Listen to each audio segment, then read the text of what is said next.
আরবি বছরের দশম মাস হচ্ছে শাওয়াল মাস। এই মাসে আল্লাহর প্রিয় বান্দাগণকে শয়তান কিভাবে কুমন্ত্রণা দিয়ে আল্লাহর কাছ থেকে দূরে সরানো যায় সেই চেষ্টাই করতে থাকে রমজানের প্রতিশোধ নেওয়ার জন্য। মানে রমজানের একটা মাস যে সে আটকানো ছিল, এখন সে আজকে শাওয়াল মাসে চাঁদ উঠেছে, ছাড়া পাবে। তো এই প্রতিশোধ নেওয়ার জন্য সে উঠে পড়ে লাগে কিভাবে আল্লাহর বান্দাদের, প্রিয় বান্দারা যারা দিন রাত আমল করছে, নামাজ পড়ছে, তাদের কিভাবে আল্লাহর পথ থেকে দূরে সরায় রাখবে। সমস্ত এই মাসে যত সব কামাইছে এগুলো সব ধ্বংস করবে কিভাবে, এই শাওয়াল মাসের 1 তারিখ থেকেই শুরু করে দেয় শয়তানের কাজ। তাই এই মাসে প্রত্যেক ইমানদার বান্দাকে খুবই হুঁশিয়ারি থাকতে হবে।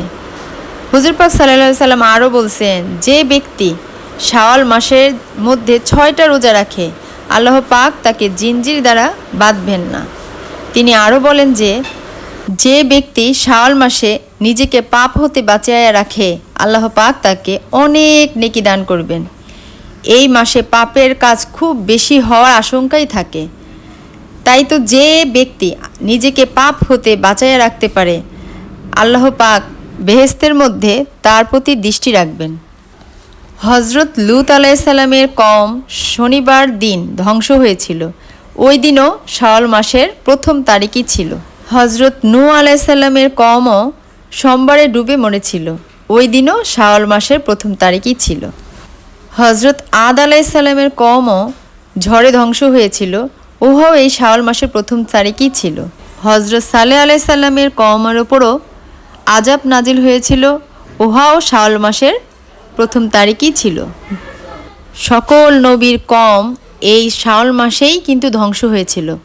তো এইখান থেকে আমাদের শিক্ষণীয় বিষয় হচ্ছে, আমাদেরও সতর্ক থাকতে হবে শয়তানের কাছ থেকে, যেন কোনোভাবেই শয়তান আমাদের কুমন্ত্রণা না দিয়ে আল্লাহর কাছ থেকে দূরে সরাইতে না পারে। তা না হলে আমাদেরও এইভাবে ধ্বংস হয়ে যেতে হবে। হযরত মুহাম্মদ সাল্লাল্লাহু আলাইহি ওয়াসাল্লাম আরও বলেন, যে ব্যক্তি শাওয়ালের 6টা রোজা রেখে আল্লাহ পাক বেহেশতে খুব বেশি জাঁকজমক শহর তাকে দান করবেন। পবিত্র রমজান মাসে রোজা পালনের পর প্রত্যেক মুসলমানের জন্য ঈদ একটা খুব উৎসবের একটা দিন। এই দিনে ধনী ফকির প্রত্যেক মুসলমানের ঘরেই আনন্দ উৎসব পালন করে। যে যেরকম পারে সামর্থ্য সেইভাবেই তারা আনন্দ উৎসব পালন করে। শয়তানের বিরুদ্ধে মুসলমানদের একটা মহা বিজয়ের উল্লাসের দিন এটা। ঈদের দিনে রোজা রাখা একবারেই হারাম। ঈদের রাত্রে ও দিনে যে ব্যক্তি আল্লাহর পাকের ইবাদত বান্দিগি করে, আল্লাহ পাক রোজ হাসরে সংকটের দিন তাকে দুঃখ কষ্ট হতে নাজাত দিবেন। বছরের মধ্যে 5 দিন আল্লাহ পাকের দরবারে বান্দাদের দোয়া বেশি বেশি কবুল হয়। সেই 5 দিন হচ্ছে জুম্মার দিন, ঈদুল ফিতরের দিন, আশুরার দিন, আরাফার দিন, ঈদুল আজহা বা কুরবানির দিন। যেহেতু ঈদুল ফিতর দোয়া কবুলের দিন, তাই বেশি বেশি ঈদের দিনে আমরা একে অপরের জন্য দোয়া করব, মাগফিরাত কামনা করব আল্লাহর কাছে।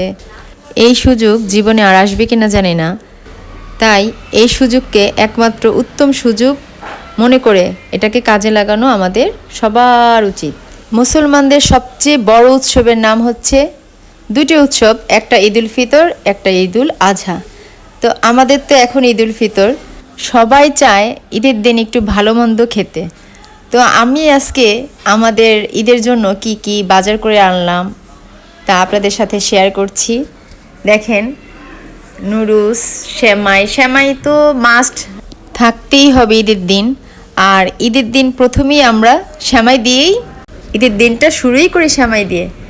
তাহলে বিশেষ এইটা শুধু বাংলাদেশেই, অন্য দেশে হয় কিনা আমি জানি না। তাই দেখেন, সেমাই সহ আরও অনেক বাজার আমরা করে এনেছি।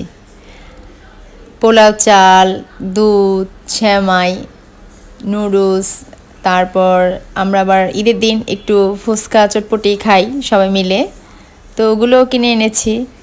এইভাবে আস্তে আস্তে বাজার করতে করতে অনেক বাজার করে ফেলছি, আপনাদের সাথে তা শেয়ার করছি। দেখেন,